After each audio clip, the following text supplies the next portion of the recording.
लोकसभा और राज्यसभा में राजनीति गर्मा रही है और राजनीति इस कदर गर्म हो गई है कि प्रधानमंत्री नरेंद्र मोदी दोनों ही सदनों से गायब हैं। न लोकसभा में दिखाई देते हैं, न राज्यसभा में दिखाई देते हैं, क्योंकि विपक्ष लगातार अडानी के मुद्दे पर उन्हें घेर रहा है।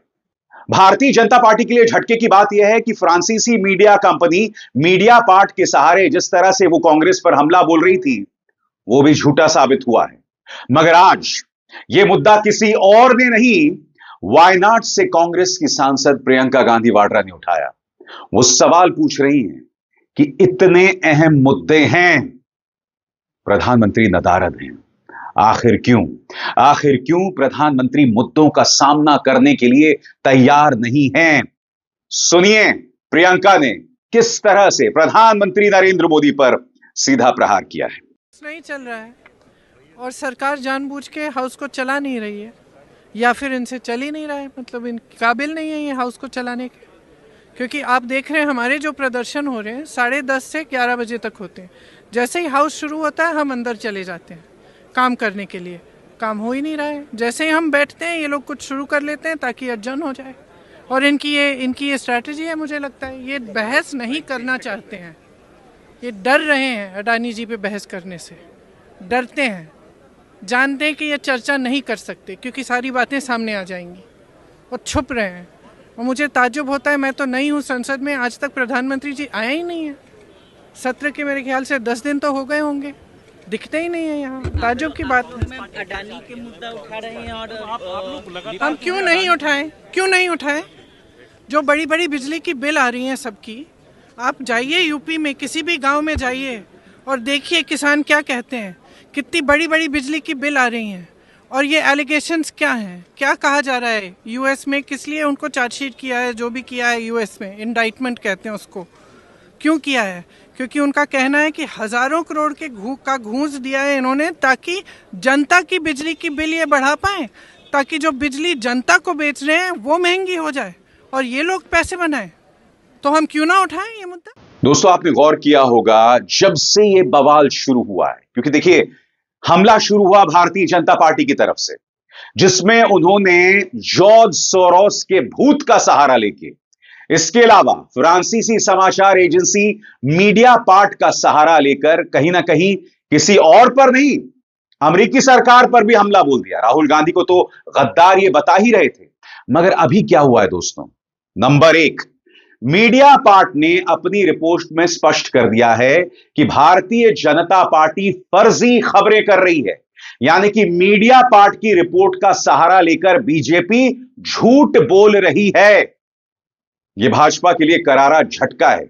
याद कीजिएगा, भाजपा ने किसी और पर नहीं, सिर्फ राहुल गांधी पर नहीं, अमेरिका पर भी हमला बोला था कि किस तरह से अमेरिका जो है वो ओसीसीआरपी को नियंत्रित कर रहा है और उसके सहारे अडानी पर प्रहार कर रहा है और प्रधानमंत्री नरेंद्र मोदी को घेरा जा रहा है। मीडिया पार्ट ने कहा कि हम स्वतंत्र पत्रकारों के पक्ष में हैं, भाजपा झूठ बोलने से बाज आए।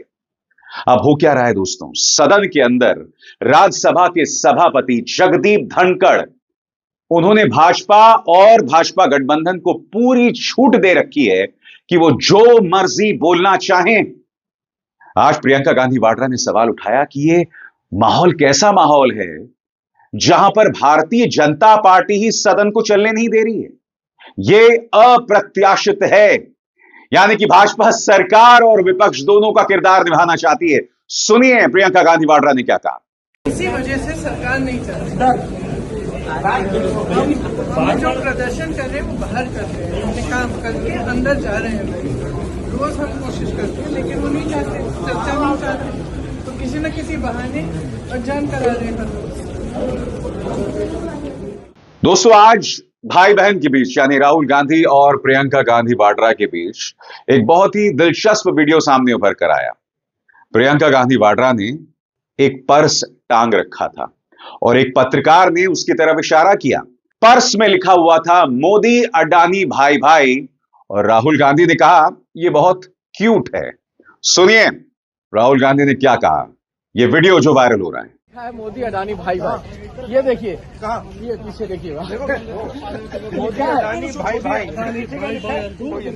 इसका मतलब क्या रहा बाइक तो पीछे काफी क्यूट है, देखो डिजाइन किसने किया डिजाइन। याद कीजिएगा दोस्तों, राहुल ने बाकायदा मोदी और अडानी का मॉक इंटरव्यू भी लिया था। यानी कि दो सांसदों ने अपने ऊपर प्रधानमंत्री नरेंद्र मोदी और गौतम अडानी का मुखौटा लगा लिया था और राहुल ने बाकायदा उनका इंटरव्यू लिया था। और आज प्रियंका गांधी वाड्रा मोदी अडानी भाई भाई का पर्स लेकर आती हैं और उस पर राहुल गांधी टिप्पणी करते हैं। जैसे मैंने बताया दोस्तों, भारतीय जनता पार्टी के लिए मुंह छुपाना मुश्किल हो रहा है, क्योंकि उन्होंने जो पूरा प्रोपेगेंडा किया था जॉर्ज सोरोस को लेकर, उन्होंने जो पूरा प्रोपेगेंडा किया था यह कहते हुए कि किस तरह से अमेरिकी सरकार जो है वो ओसीसीआरपी के जरिए प्रधानमंत्री नरेंद्र मोदी पर निशाना साध रहे हैं, और इसके लिए उन्होंने एक फ्रांसीसी मीडिया या समाचार एजेंसी का सहारा लिया था। खुद मीडिया पार्ट सामने आता है और कहता है ये झूठी खबरें कहना बंद कीजिए, हमारे नाम पर फर्जीवाड़ा करना बंद कीजिए। उधर राज्यसभा के सभापति जगदीप धनखड़ पर दबाव बन रहा है। विपक्ष उनके खिलाफ अविश्वास प्रस्ताव लाने वाली है दोस्तों, और अब तक राज्यसभा में 60 सांसदों ने इस पर दस्तखत कर दिए। मैं एक बात स्पष्ट कर दूं दोस्तों, राज्यसभा के अंदर भी भाजपा के पास संख्या गणित है, तो जगदीप धनखड़ को कोई खतरा नहीं है, मगर बहुत जरूरी हो जाता है। और काफी देर कर दी विपक्ष ने, क्योंकि पिछले कई सत्रों से जगदीप धनखड़ लगातार एक तरफा रवैया अपना रहे थे। वो एक पक्षीय होकर काम कर रहे थे और खुलकर भाजपा का साथ दे रहे थे। विपक्ष जो भी मुद्दा उठाता था उसे गिरा दिया जाता था, यहां तक कि उन्होंने मल्लिकार्जुन खड़गे को एंटी नेशनल तक बता दिया था। एंटी नेशनल शब्द का इस्तेमाल नहीं किया था, याद कीजिएगा। उन्होंने कहा था कि आप देश को अस्थिर करने की कोशिश कर रहे हैं। आज कांग्रेस नेता जयराम रमेश ने इस बात की जानकारी दी। वो क्या कह रहे हैं आपके स्क्रीन पर।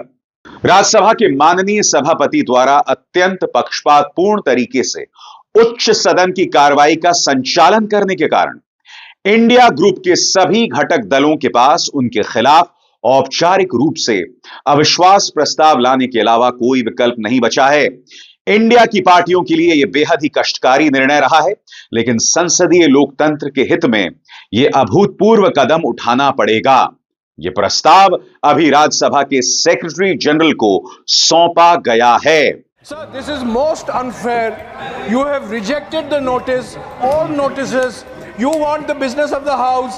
He is raising an issue which you have rejected. And it is very clear, it's very clear, this is all part of a game plan to raise this issue and have this entire house adjourned. Sir, please don't be party to this. Sir, you are the chairman. Don't be party to this. Sir, don't be party to this. You are the chairman. You are the protector. Don't become party to this. और याद कीजिएगा दोस्तों, आज ही मैंने अपने कार्यक्रम में आपको बाकायदा बताया था कि किस तरह से एक तरफा कार्रवाई करते हैं राज्यसभा के सभापति, और यही आरोप लगाया जाता है लोकसभा के अध्यक्ष ओम बिरला पर। जी हां, सरकार, या ये कहा जाए सरकारी पक्ष, ट्रेजरी बेंचेस खुद सदन की कार्रवाई को बाधित कर रहे हैं। उधर मंत्री किरण रिजिजू कह रहे हैं कि राहुल गांधी के अलावा सभी जो हैं सदन की कार्रवाई चलने देना चाहते हैं। बड़ा सवाल, जो अहम मुद्दे हैं उनका आप जवाब देने को तैयार क्यों नहीं हैं? किरण रिजिजू ने किस तरह से राहुल गांधी पर प्रहार किया, उनका बयान आपके स्क्रीन पर। रिजिजू बोले, राहुल के अलावा सभी सांसद चर्चा चाहते हैं। प्रियंका बोली, सरकार रोज सदन स्थगित करा रही है। रिजिजू का बयान आपकी स्क्रीन पर। संसदीय कार्य मंत्री किरेन रिजिजू ने कहा कि कोई भी मुद्दा हो, हम सदन की कार्रवाई बाधित नहीं करेंगे। समाजवादी पार्टी, तृणमूल कांग्रेस और कांग्रेस समेत कई पार्टियों के कई सांसद मेरे पास आए। पूरी कांग्रेस पार्टी राज्यसभा में चर्चा करना चाहती है, सिर्फ राहुल गांधी संसद की कार्रवाई में हिस्सा नहीं लेना चाहते। शायद उनका संसदीय लोकतंत्र में विश्वास नहीं है। सभी सांसद चर्चा चाहते हैं। हर सांसद के लिए उनका संसदीय क्षेत्र अहमियत रखता है। राहुल के लिए कोई मुद्दा मायने नहीं रखता। तो इस तर्क से तो किरण रिजिजू यह भी बताएं कि प्रधानमंत्री नरेंद्र मोदी लोकसभा और राज्यसभा से गायब क्यों हैं? आज सीधा सवाल उठाया जा रहा है गौतम अडानी और उनके रिश्तों को लेकर। मगर साहब मजाल है प्रधानमंत्री इस मुद्दे पर स्पष्टीकरण दें। बांग्लादेश में हिंदुओं पर हमले हो रहे हैं, प्रधानमंत्री इस पर भी कुछ नहीं कह रहे। मगर यह तो प्रधानमंत्री नरेंद्र मोदी का अंदाज बयां रहा है ना, सुविधावादी राजनीति।